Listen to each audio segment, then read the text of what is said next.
Oke guys, assalamualaikum warahmatullahi wabarakatuh. Di video kali ini saya sedang melakukan project bore up ya di Yamaha Myoji.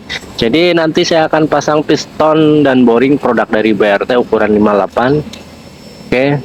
Jadi motor ini kita akan up menjadi 155 cc ya. Kita gunakan piston dan boring produk dari BRT. Kompresinya nanti akan naik menjadi 11 banding 1. Oke, ini pistonnya dari BRT ya. Oke, untuk spek-speknya nanti saya akan jelaskan di sini. Untuk paket piston dan boringnya sudah dapat ring, pen. Ini mesin Yamaha Myoji yang sudah saya bongkar ya. Untuk headnya kita klepnya masih menggunakan bawaan ya. Untuk jalurnya kita nanti porting polis. Untuk noken asnya kita gunakan juga produk dari BRT.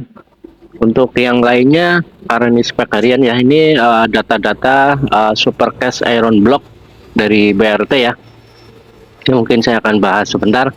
Untuk diameter bawahnya itu ya 58, diameter tengah 58 juga ya. Diameter untuk bagian atasnya juga 58. Terus untuk diameter full boringnya 61 ya. Jadi kalian tidak perlu memperbesar crankcase.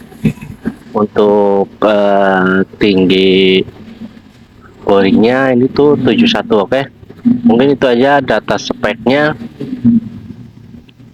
produk dari BRT ya. Oke, buat kalian yang penasaran dengan produk boring dari BRT seperti itu datanya. Ini ya super cast iron block namanya ya dari BRT. Ini sudah lulus dari QC. Oke, jadi Yamaha Myoji ini kepunyaan owner Tasik ya. Oke, kita akan melakukan perakitan langsung engine Yamaha Myoji ini yang akan kita up menjadi 155 cc ya. Kita lihat bersama-sama di sini, kita bersama Bro Ade ya yang akan melakukan perakitan. Oke, kita simak bersama-sama proses perakitannya guys.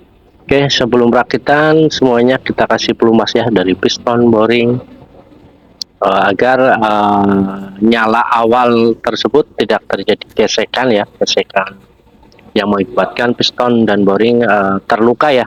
Oke.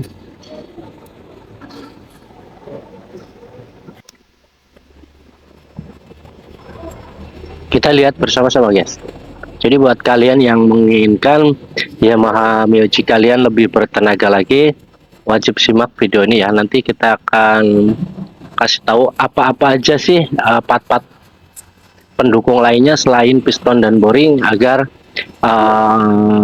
proses bore up-nya menjadi maksimal ya. Makanya simak terus, jangan lupa dukungannya untuk menekan tombol subscribe ini juga, like, komen ya, komen dan share juga ya. Oke. Untuk packingnya bagian bawah sama atas sudah dikasih dari BRT juga ya. Jadi kalian tinggal pasang aja. Cuma bagian packing atasnya kalian harus lebarin sesuai dengan ukuran diameter piston. Jangan sampai kalian langsung pasang ya. Oke, nanti akan ada bunyi noise kalau tidak dilebarin ya. Oke. Ini kita sedang melakukan proses pemasangan mur-murnya.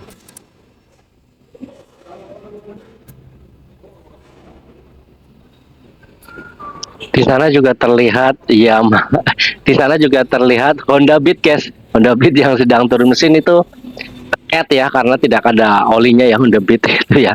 Malah masuk ke dealer kami. Oke, kita lanjut ke engine Yamaha Myoji ini ya. Untuk kekencangan murnya jangan lupa kalian kasih ukuran 22 Nm ya. Oke, kekencangan mur head. Oke guys, disarankan menggunakan kunci torsi ya, karena lebih maksimal, lebih akurat ya. Kalau emang feeling kalian lebih bagus dari kunci torsi tidak masalah. Mungkin jam terbang kalian lebih banyak ya daripada kami. Oke, setelah murnya kita kencangkan dan sudah kita pastikan semuanya kencang, lalu kita pasang gigi sentriknya. Di sini gigi sentriknya kita tidak melakukan dial karena kita gunakan noken as yang sudah di reset ya, yang sudah di reset dari BRT. Jadi kita tidak perlu dial ulang ya, ngapain ya. Kecuali kalau memang noken asnya noken as resetan ya, itu wajib didial agar lebih maksimal lagi ya. Oke.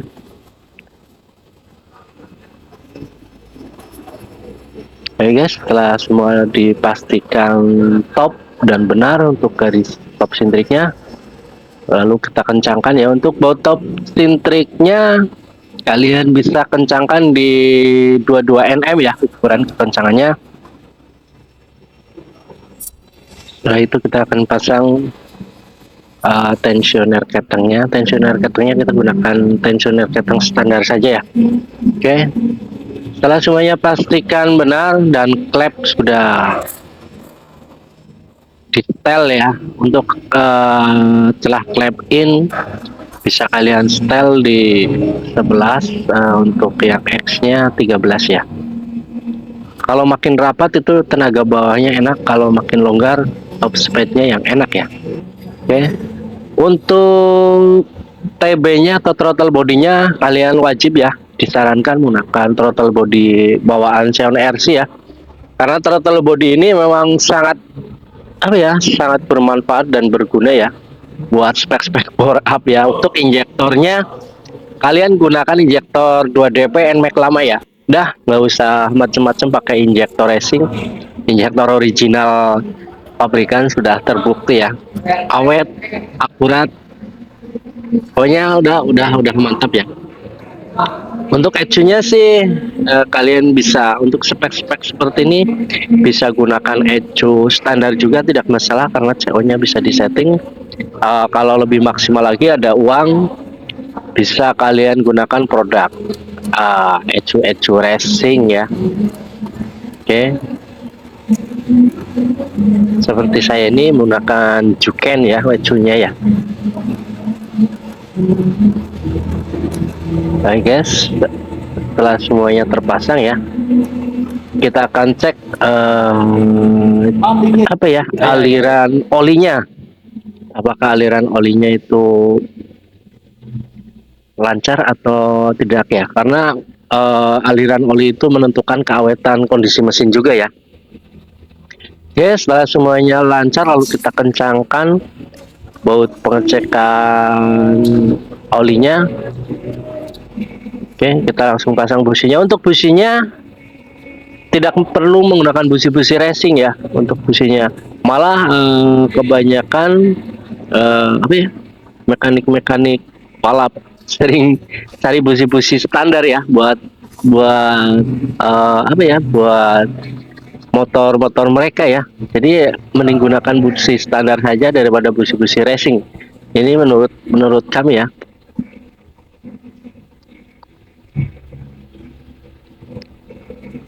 Karena lebih awet, apinya juga lebih stabil guys.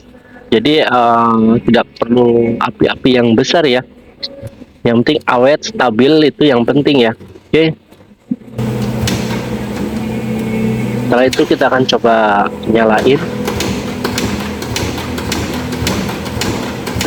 Oke, beberapa kali genjot ternyata belum bisa nyala, tapi alhamdulillah engine Yamaha Miyagi ini yang kita up menjadi 155 cc bisa menyala ya. Cuma di sini ada trouble di langsamnya guys. Di langsamnya ternyata tidak bisa.